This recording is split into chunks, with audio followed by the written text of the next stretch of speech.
નમસ્કાર, સીએનબીસી બજાર પર આપનું સ્વાગત છે અને આપ જોઈ રહ્યા છો પ્રોપર્ટી ગુરુ અને હું છું ઝરણા કંઠી.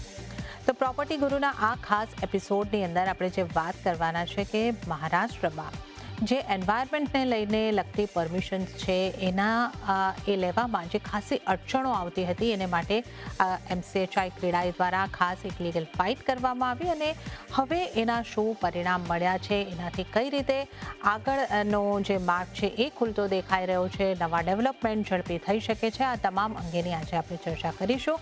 અને આ ચર્ચામાં મારી સાથે સ્ટુડિયોની અંદર જોડાયા છે ક્રેડાઈ એમસીએચઆઈના ચીફ ઓપરેટિંગ ઓફિસર કેવલ વાલંભ્યા.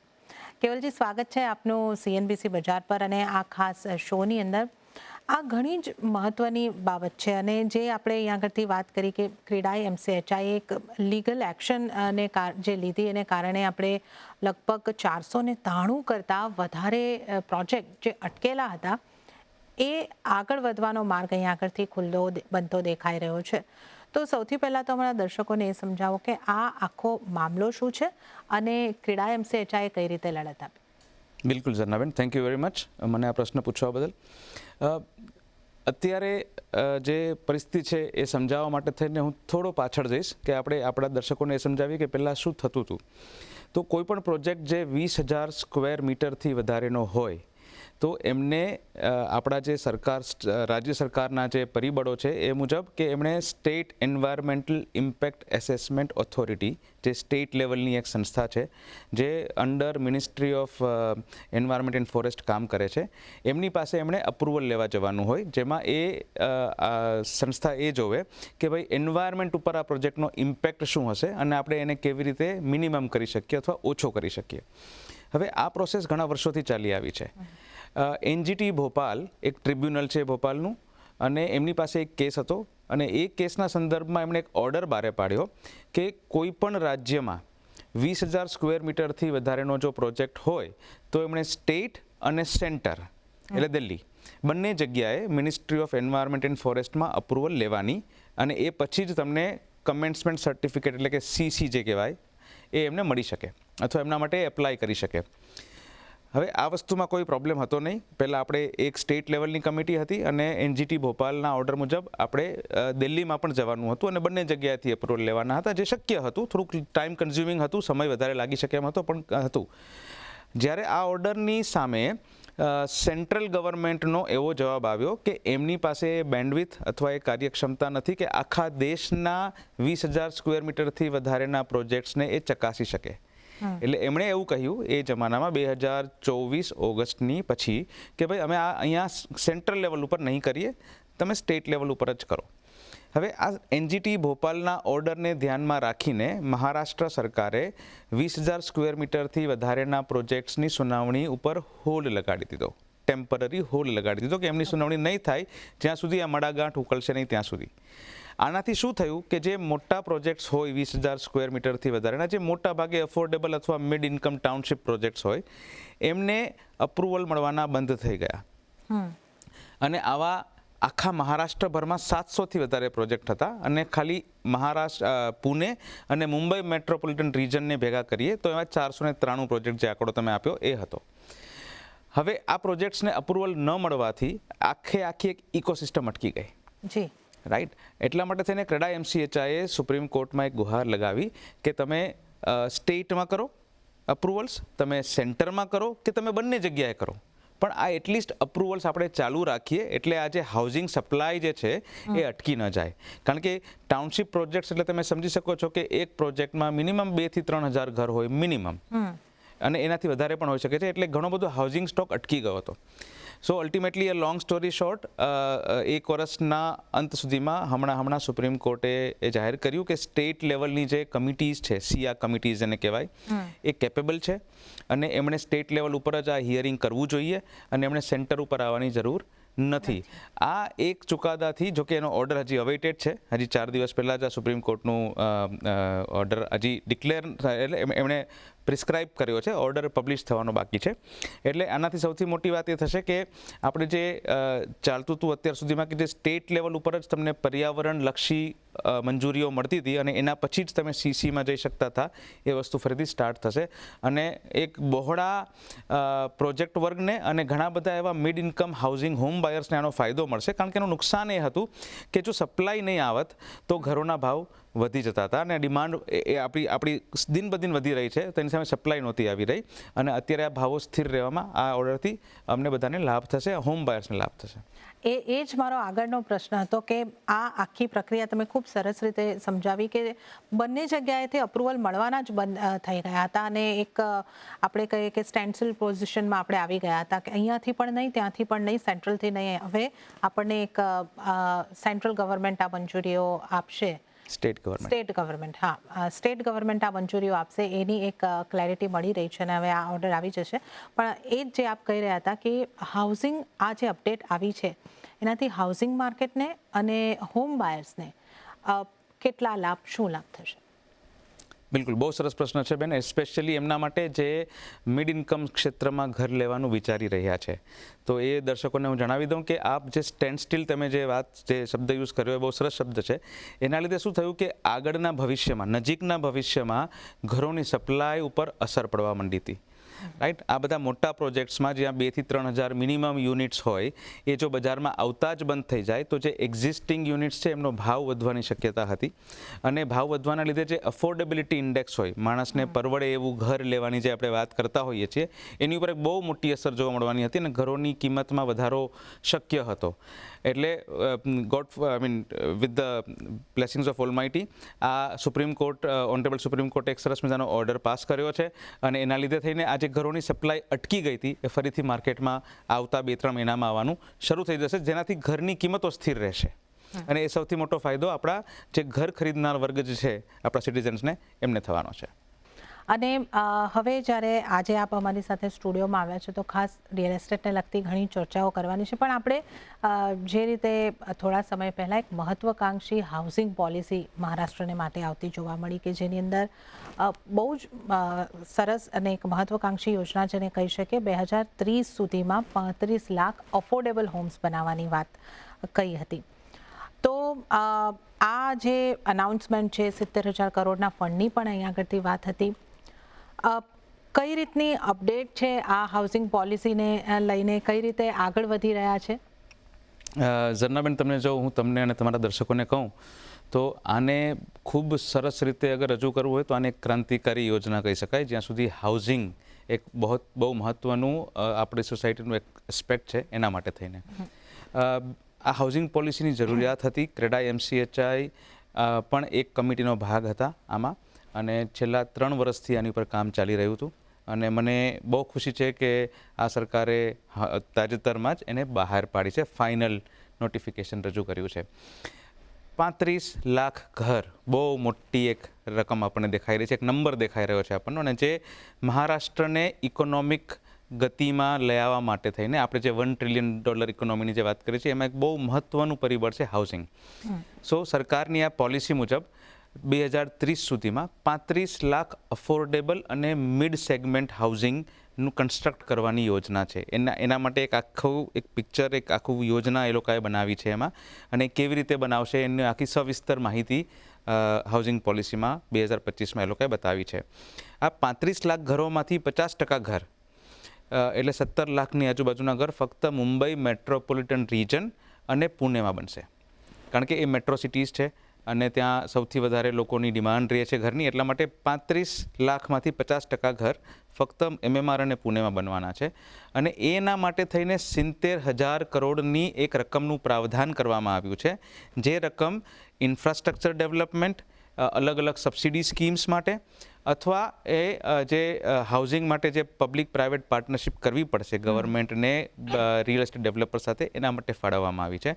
અને આ રકમથી આ પબ્લિક પ્રાઇવેટ પાર્ટિસિપેશનના જે હાઉસિંગનો જે એસ્પેક્ટ છે એને વેગ મળશે અને આ ઘરોનું જે કન્સ્ટ્રક્શન છે અને એની જે અવેલેબિલિટી જે છે હોમ બાયર્સ માટે, સ્પેશિયલી અફોર્ડેબલ અને મિડ સેગમેન્ટમાં, એમના માટે આ બહુ ફાયદાકારક ન્યૂઝ છે. અને આવતા એટલે 2030 સુધીમાં હું જોઈ શકું છું કે હાઉસિંગનો જે પ્રોબ્લેમ છે, આજે આપણે જે કહીએ છીએ કે ઘર લેવા છતાં આપણે મળતું નથી અમને, એની ઉપર આ એક બહુ મોટી એક શું કહેવાય કે એક યોજના છે જેને પાર પાડી શકશે.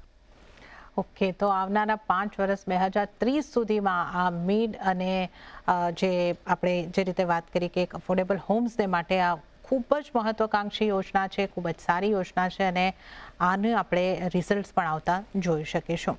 હવે આ જે હાઉસિંગ પોલિસી હતી એનું જે નામ પણ આપવામાં આવ્યું હતું, મરાઠીમાં આપણે કહીએ તો માઝે ઘર માઝા અધિકાર, મારું ઘર મારો અધિકાર. સ્લમ ફ્રી મહારાષ્ટ્રની આની અંદર વાત કરવામાં આવી. મુંબઈમાં ખાસું સ્લમ આપણે અહીંયા આગળથી જોઈએ છે, મહારાષ્ટ્રભરમાં પણ છે, પણ મુંબઈમાં તો બહુ જ મોટો અહીંયા આગળથી પ્રશ્ન છે. આને લઈને કઈ રીતની યોજના છે, આ દ્રષ્ટિકોણથી કે આ બાબતે કઈ રીતના પગલાઓ લેવાઈ રહ્યા છે?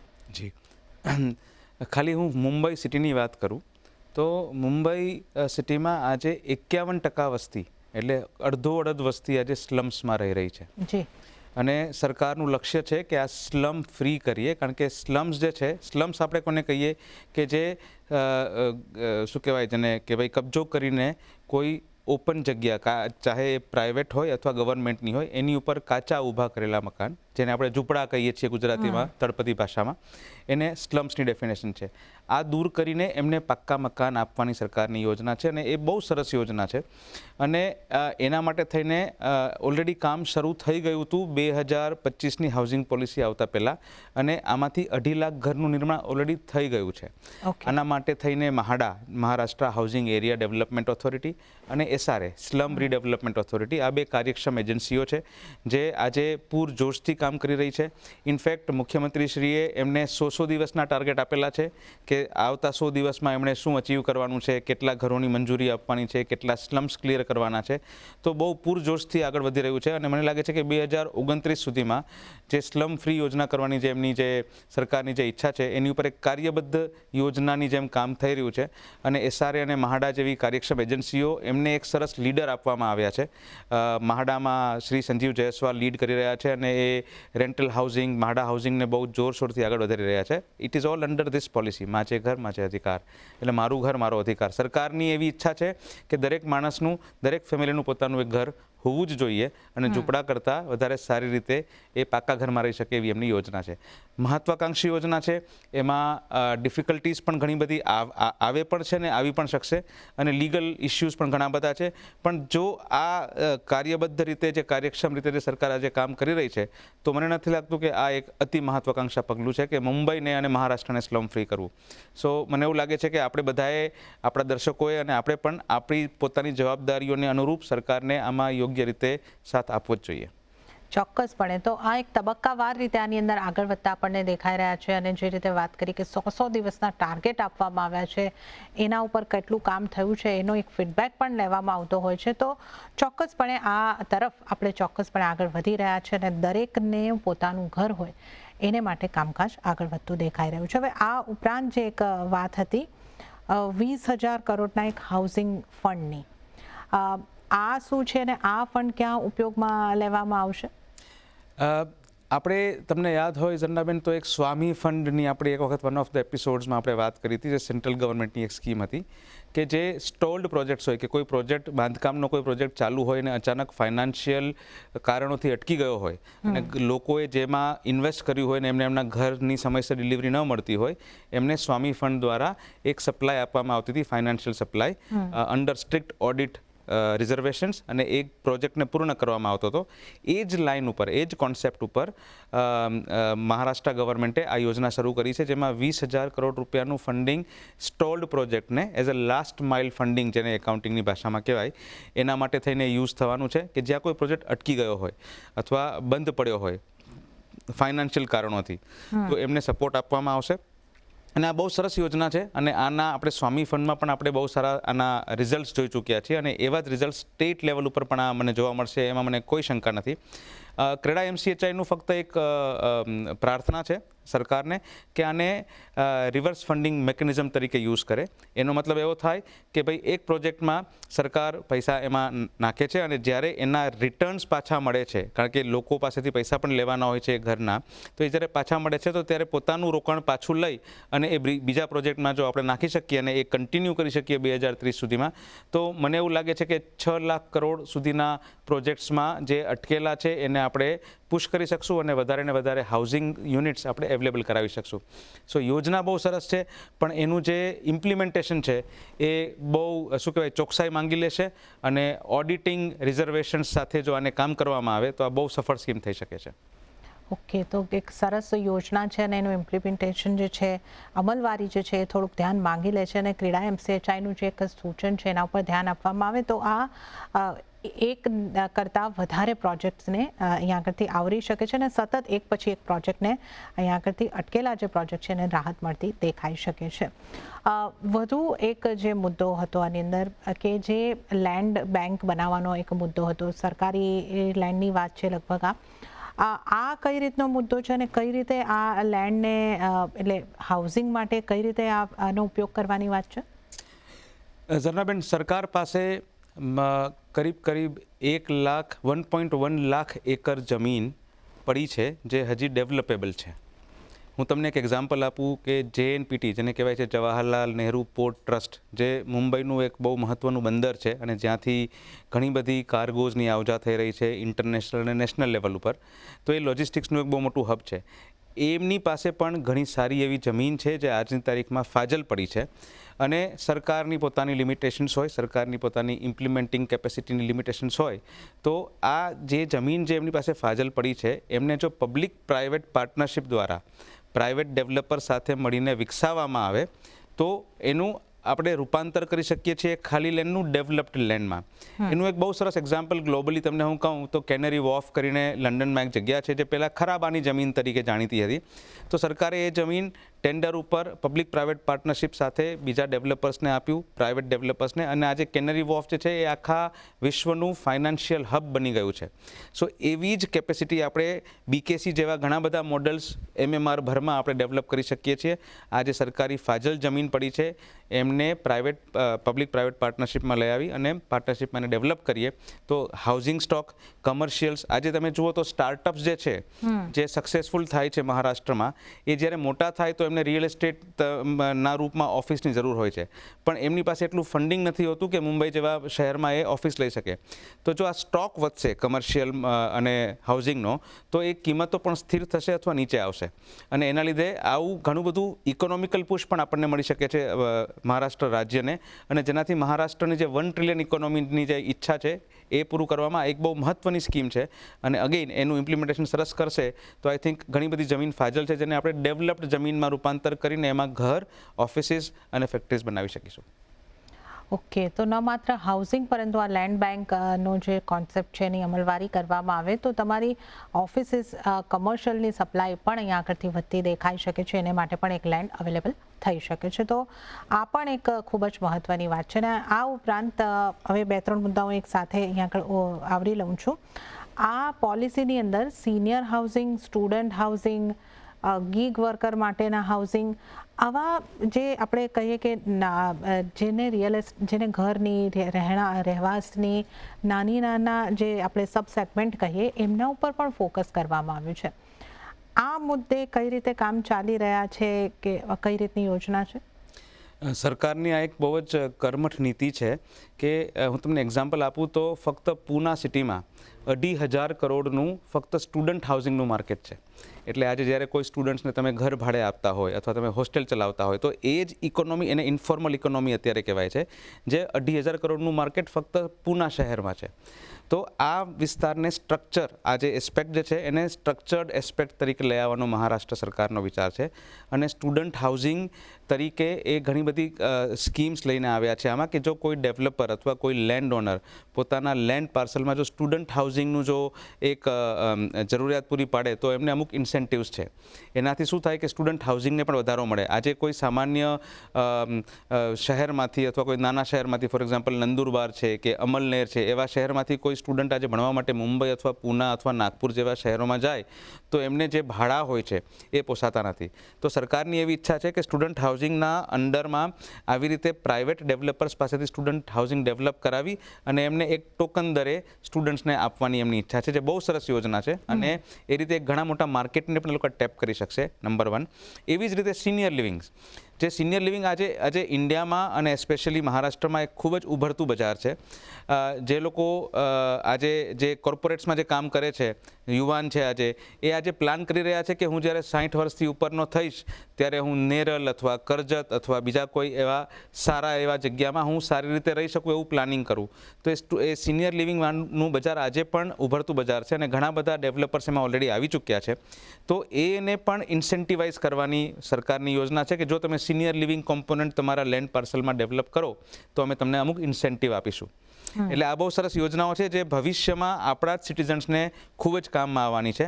અને જે ગિગ વર્કર હાઉસિંગની તમે જે વાત કરી એ બેઝિકલી કેવું હોય કે એમને ટેમ્પરરી હાઉસિંગ જોતું હોય છે. ઓકે, તો રેન્ટલ હાઉસિંગ કરીને એક ટર્મ છે. તો સરકાર રેન્ટલ હાઉસિંગને પણ આ જ હાઉસિંગ પોલિસીમાં વધારો આપવાની તૈયારીમાં છે. અને જો હાઉસિંગમાં તમે રેન્ટલ હાઉસિંગ આપશો તો તમને એમાં અમુક ઇન્સેન્ટિવ મળશે એવું ડેવલપરને કહેવામાં આવ્યું છે. એનાથી શું થશે કે એ જે રેન્ટલ હાઉસિંગ જે છે એનો કંટ્રોલ સરકાર પાસે રહેશે અને કોને રેન્ટ ઉપર આપવું, કેટલા રેન્ટ ઉપર આપવું એ સરકાર પોતે કંટ્રોલ કરી શકશે.